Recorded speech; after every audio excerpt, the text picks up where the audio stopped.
నమస్తే, welcome to BCN news. నా పేరు మానస. ముందుగా ముఖ్యాంశాలు. శ్రీ తల్పగిరి రంగనాథ స్వామివారి ఉత్తర ద్వార దర్శన ఏర్పాట్లపై సమన్వయ కమిటీ సమావేశం. ముక్కోటికి వచ్చే భక్తులకు అసౌకర్యం కలగకూడదన్న మంత్రి నారాయణ. జగన్ పుట్టినరోజు వేడుకల్లో మూగజీవాల్ని నరికి ఆయన ఫ్లెక్సీకి రక్తాభిషేకాలు చేయడం అమానుషం. ఏపీ లీడ్ క్యాప్ చైర్మన్ పిల్లి మాణిక్యరావు మండిపాటు. వ్యవసాయ రంగాన్ని పూర్తిగా సంక్షోభంలోకి నెట్టడంతో పాటు రైతులకు కనీసం బస్తా యూరియా కూడా ఇవ్వలేదు. కూటమి పాలనపై మండిపడ్డ వైసీపీ నేత నాగిరెడ్డి. తిరుమల శ్రీవారిని దర్శించుకున్న కన్నడ హీరో రిషబ్ శెట్టి దంపతులు. ఆలయ మర్యాదలతో స్వాగతం పలికిన అధికారులు. నెల్లూరు జిల్లా ప్రజల ఆరాధ్య దైవం శ్రీ తల్పగిరి రంగనాథ స్వామి వారి ముక్కోటి మహోత్సవాలకు విచ్చేసే ప్రజలకు ఎటువంటి అసౌకర్యం కలగకుండా అన్ని ఏర్పాట్లు పకడ్బందీగా చేయాలని మంత్రి నారాయణ అధికారులను ఆదేశించారు. ఈ నెల 30వ తేదీ మంగళవారం వైకుంఠ ఏకాదశి పర్వదినం సందర్భంగా రంగనాయకులపేటలో కొలువైయున్న శ్రీ తల్పగిరి రంగనాథ స్వామివారి ఉత్తర ద్వార దర్శన ఏర్పాట్లపై మంత్రి నారాయణ ఆధ్వర్యంలో సమన్వయ కమిటీ సమావేశం నిర్వహించారు. ఈ సందర్భంగా ముక్కోటి ఏర్పాట్లపై అధికారులకు ఆయన దిశానిర్దేశం చేశారు. దీన్ని ఉత్తర శ్రీరంగం అని కూడా అంటారు. ఈ యొక్క టెంపుల్లో మనకు ముక్కోటి ఏకాదశి సందర్భంగా 20వ తేదీ నుంచి, ఈ నెల 20వ తేదీ నుంచి 29 వరకు పగల్ కొత్త ఉత్సవాలని జరుపుతారు. ఆ తర్వాత 30వ తేదీ నుంచి 30వ తేదీ వైకుంఠ ఏకాదశి. అది అయిన తర్వాత మరలా ఒక 10 రోజులు అంటే రాపత్తి 10 రోజులు అంటారు, రాపత్తి రోజులు. ఆ 10 రోజులు యాక్చువల్గా ఈ యొక్క ఉత్తర ద్వారదర్శనం యాక్చువల్గా ప్రజలకు ఏర్పాటు చేయటం ఉంటుంది. కోటి ఏకాదశి రోజు ఏర్పాటు చేసి తర్వాత 10 రోజులు ఉత్తర దర్శనం ఏర్పాటు జరుగుతుంది. దీనికి సంబంధించి ఈరోజు అటు టెంపుల్ అధికారులు, ఆర్డీఓ గారు, మరియు ఎలక్ట్రిసిటీ డిపార్ట్మెంటు, ఫైర్ డిపార్ట్మెంటు, అదేవిధంగా మున్సిపల్ శాఖ, హెల్త్ డిపార్ట్మెంటు వీళ్ళందరితో డిస్కస్ చేయడం జరిగింది. పోలీసు వారైతే 493 మంది పోలీసు వాళ్ళని యాక్చువల్గా ప్రజలకు ఎటువంటి ఇబ్బంది లేకుండా ఉండే విధంగా చేసేదానికి ఏర్పాటు చేశారు. ఇప్పుడే మేయర్ గారు దాంట్లో మహిళలను ఎక్కువ పెట్టండి, మహిళా భక్తులు ఎక్కువ వస్తారు కాబట్టి మహిళలను ఎక్కువ పెట్టమని పోలీస్ డిపార్ట్మెంట్ చెప్పడం జరిగింది. అదేవిధంగా శానిటేషన్కి మున్సిపల్ శాఖ ప్రత్యేకంగా ఒక 130 మందిని స్పెషల్గా అరేంజ్ చేస్తున్నారు. ఎక్కడైతే ఈ టెంపుల్కి వచ్చే రోడ్స్ ఉన్నాయో ఆ రోడ్స్లో లైట్ల ఏర్పాట్లు, డ్రింకింగ్ వాటర్ ఫెసిలిటీస్ని ఏర్పాటు చేస్తున్నారు. ఆ సమయంలో ఎలక్ట్రిసిటీ ఫెయిల్యూర్ లేకుండా ఎలక్ట్రిసిటీ డిపార్ట్మెంట్ వాళ్ళు చూస్తూ ఉన్నారు. అదేవిధంగా ఫైర్ వాళ్ళు స్పెషల్గా కొంతమంది స్విమ్మర్స్ని ఏర్పాటు చేస్తారని చెప్పడం జరిగింది. హెల్త్కి సంబంధించి వాళ్ళు 29వ తేదీ 30వ తేదీ 2 రోజులు హెల్త్ క్యాంపులు ఏర్పాటు చేస్తున్నారు. ఈ యొక్క టెంపుల్ దర్శించుకోవడానికి సుమారు 50,000 మందికి పైగా భక్తులు వస్తారనేది అంచనా. కాబట్టి భక్తులందరికీ ఒకటే నేను చెప్పేది, ఎప్పటిలాగానే ఎటువంటి ఇబ్బంది లేకుండా ఈ ప్రభుత్వం అధికారులందరూ ఏర్పాటు చేస్తున్నారు. ఆ యొక్క భగవంతుడిని అందరూ ప్రార్థించుకొని ప్రతి ఒక్కరూ ఆరోగ్యాలతో సకల ఐశ్వర్యాలతో ఉండాలని, ఈ రాష్ట్రం అన్ని విధాల అభివృద్ధి చెందాలని ఆ భగవంతుడు కోరుకుంటున్నారు. జనాన్ని నరికినా తప్పులేదు, వారిని భయభ్రాంతులకు గురి చేయాలని వైసీపీ అధినేత జగన్ ఆ పార్టీ శ్రేణులకు పిలుపు ఇవ్వడంతోనే ఆయన పుట్టినరోజు నాడు వాళ్లు రాష్ట్ర వ్యాప్తంగా అరాచకాలు సృష్టించాలని లీడ్ క్యాంప్ చైర్మన్ పిల్లి మాణిక్యరావు మండిపడ్డారు. మంగళగిరిలోని టీడీపీ కేంద్ర కార్యాలయంలో ఆయన మీడియాతో మాట్లాడారు. వివిధ ప్రాంతాల్లో వైసీపీ శ్రేణులు నిర్వహించిన జగన్ పుట్టినరోజు వేడుకల్లో మూగజీవాల్ని నరికి ఆయన ఫ్లెక్సీకి రక్తాభిషేకాలు చేయడం తదితర చర్యలు అమానుషమని దుయ్యబట్టారు. నిన్న జగన్మోహన్ రెడ్డి జన్మదినం సందర్భంగా రాష్ట్రంలో వైసీపీ శ్రేణులకి చాలా క్లియర్గా రాష్ట్రంలో అలజడులు సృష్టించాలని, వైసీపీ అంటే రాష్ట్ర ప్రజలకి భయం అంటే ఏందో తెలియాలని జగన్మోహన్ రెడ్డి స్పష్టమైనటువంటి ఆదేశాలు ఇచ్చినట్టుగా అర్థమవుతా ఉంది. ఏ నాయకుడైనా వాళ్ళ ప్రజల్ని సక్రమైనటువంటి దారిలో నడిపించాలి. మీరు కనుక చూస్తే రాష్ట్రంలో కూటమి ప్రభుత్వం ఉంది, ప్రజలు దీవించి అధికారాన్ని ఇచ్చారు. అట్లాగే ఒక రాజకీయ పార్టీగా వైసీపీ ఉంది. గతంలో కూడా అనేకమైనటువంటి పార్టీలు ఉన్నాయి. ఎన్నికల సందర్భంగా ఎన్నికల్లో రకరకాల ఎత్తుగడలతోటి ముందుకెళ్తారు. ప్రజలు ఆశించి ఒకరిని అధికారంలో కూర్చోబెడతారు. అధికారంలో కూర్చున్నటువంటి వాళ్ళు ప్రజలకి మేలు జరిగే విధంగా పరిపాలన చేయాలి. ప్రతిపక్షంలో ఉన్నటువంటి వాళ్ళు వాళ్ళ తప్పులు వాళ్ళు తెలుసుకొని ప్రజలకి దగ్గరయ్యేటువంటి పనులు చేయాలి. దౌర్భాగ్యం ఏంటంటే ఆంధ్రప్రదేశ్లో జగన్మోహన్ రెడ్డి వచ్చిన తర్వాత పరిపాలనలో ఉన్నప్పుడు అరాచకాలే చేశాడు.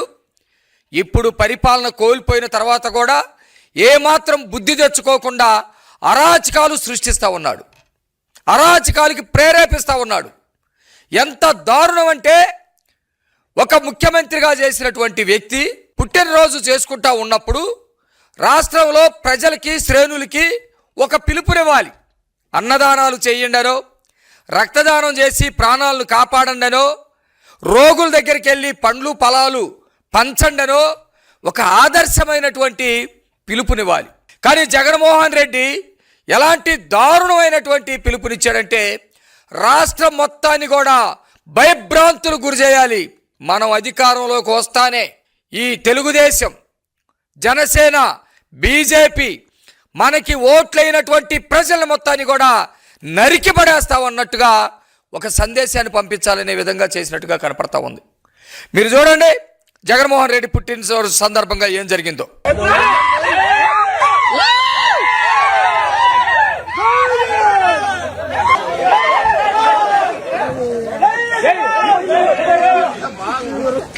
ఆంధ్రప్రదేశ్లో అనేకమైనటువంటి చోట్ల మోగ జంతువుని రోడ్డు మీదకు తీసుకొచ్చి తలవారు కత్తులు తీసుకొని ఒక్క దెబ్బతోటి తలా మొండెం ఏరేటట్టు చేసి ఒక వికృతంగా ఆ రక్తాన్ని ఒక పిశాచికి గనక మనం అందించాలి, ఒక రాక్షసుడు గనక రక్తదాహం తీర్చాలి, అప్పుడు ఆ రాక్షసుడు మనందరికీ ఏదో అండగా ఉంటాడనే పద్ధతిలో చేతుల్లోకి రక్తం తీసుకొని జగన్కి రక్తార్పణం చేసి జై జగన్ జై జగన్ అని అరుస్తూ ఉన్నారు.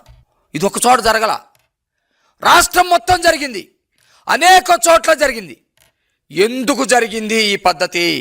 మేము అధికారంలోకి వస్తే రపా రపా నరికేస్తామని చెప్పేసి కార్యకర్తల చేత మాట్లాడించారు. మేము 88 మ్యాజిక్ ఫిగర్ దాటిన వెంటనే రాష్ట్రంలో తెలుగుదేశం అన్నటువంటి వాడిని మొత్తాన్ని నరికి పడేస్తాము అని చెప్పేసి మాట్లాడారు. వీటికి జగను ప్రెస్ మీట్ పెట్టి ఏం చెప్తాడంటే, ఏమయ్యా రఫా రఫాని నరికితే తప్పేంటి?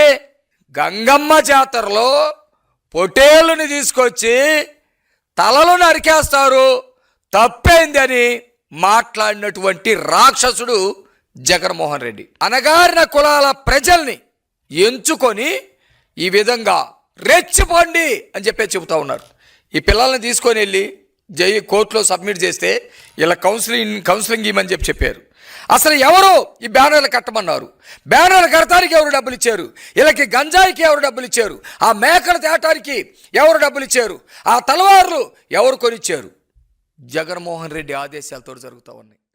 అన్నదాతలను ఆదుకోవడంతో పాటు కనీస మద్దతు ధరలు కల్పించడంలో కూటమి ప్రభుత్వం విఫలమైందని YCP general secretary MVS Nagireddy ఆరోపించారు. తాడేపల్లి వైసీపీ కేంద్ర కార్యాలయంలో ఆయన మీడియాతో మాట్లాడుతూ సాగును పూర్తిగా విస్మరించిన కూటమి పాలనలో 2025 రైతుల పాలిట చీకటి సంవత్సరమని అభివర్ణించారు. వ్యవసాయ రంగాన్ని పూర్తిగా సంక్షోభంలోకి నెట్టడంతో పాటు రైతులకు కనీసం బస్తా యూరియా కూడా ఇవ్వలేని సమర్థత లేని ప్రభుత్వమని మండిపడ్డారు. కేవలం అధికార పార్టీ నేతల అండదండలతోనే యూరియా బ్లాక్ మార్కెట్కు తరలిపోతుందని ఆరోపించారు. బాధ్యత గల ప్రతిపక్షంగా ప్రశ్నిస్తే తిరిగి వైసీపీ నేతలపైనే కేసులు పెడుతున్నారని ఆక్షేపించారు. ఇంతటి సంక్షోభం నేను ఎప్పుడు చూడలేదు. ఎప్పుడు కూడా పాలకులు మేమున్నాము అనే భరోసా ఇవ్వాలి. ఎందరో ముఖ్యమంత్రుల తర్వాత ముఖ్యమంత్రి అయ్యాడు డాక్టర్ వైఎస్ రాజశేఖర రెడ్డి గారు. కేవలం 5 సంవత్సరాలు 3 నెలలు మాత్రమే ముఖ్యమంత్రిగా ఉన్నారు. ఏ ఇంటికి వెళ్ళినా సరే మా ముఖ్యమంత్రి ఉన్నాడు అనే భరోసా ఇవ్వగలిగాడు. రైతుల దగ్గరికి వెళ్ళినప్పుడు ఆయన తొలి సంతకం విద్యుత్ బకాయిల రద్దు, ఉచిత విద్యుత్ రద్దు. భారతదేశంలో ఇది సాధ్యం కాదు అని అందరూ విమర్శించినప్పటికీ కూడా ఆయన తీసుకున్న నిర్ణయం ఇవాళ 5 రాష్ట్రాల్లో అమలు జరుగుతోంది. ఇవాళ రాయలసీమని హార్టికల్చర్ హబ్గా చేస్తాము అని చంద్రబాబు నాయుడు గారు మాట్లాడుతున్నారు. రాయలసీమే కాదు, మొన్న ఆయన వస్తున్నా మీకోసం వెళ్లి మీటింగ్ పెట్టిన ప్లేస్ లో పామాయిల్ తోటలు కూడా రాజశేఖర రెడ్డి గారు ఉచిత విద్యుత్ మూలంగా, ఆయన విద్యుత్ బకాయిల రద్దు మూలంగా పెరిగిన హార్టికల్చర్ పంటలో ఆల్రెడీ హార్టికల్చర్ హబ్ రాయలసీమ. ఇది కొత్తగా వచ్చిందేం కాదు. రాజశేఖర రెడ్డి గారి వారసుడు జగన్మోహన్ రెడ్డి గారు. రాజశేఖర రెడ్డి గారి మరణంతో ఆయన దివంగత ముఖ్యమంత్రిగా చనిపోయిన వ్యక్తి, ఏకైక వ్యక్తి ఆంధ్రప్రదేశ్లో ఆయనే.